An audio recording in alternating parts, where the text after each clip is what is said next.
হঠাৎ করে কেউ দেখলে মনে করবে এটা মনে হয় বিয়ে বাড়ির কোনো রাজকীয় রান্না বান্না চলতেছে।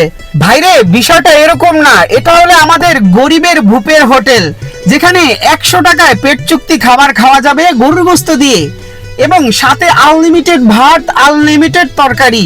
এটা হলো আমাদের সেই ভাইরাল মিজান ভাইয়ের হোটেল। শত শত মানুষ দাঁড়িয়ে আছে এখানে ভাত খাবার জন্য।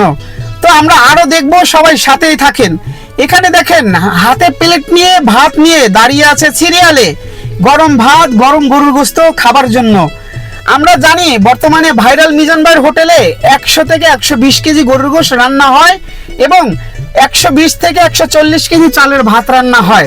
তাও কিন্তু সকাল 11টার পর থেকে দুপুর 3টার ভিতরে রান্না বান্না শেষ হয়ে যায় এবং খাওয়া দাওয়া শেষ হয়ে যায়। এখানে দেখেন যার যার মতো আনলিমিটেড তরকারি, 1 পিস গরুর গোশত, আনলিমিটেড ভাত নেওয়া যাবে। এটা হলো সেই গরিবের ভূপের হোটেল, যেখানে ভাইরাল হয়েছেন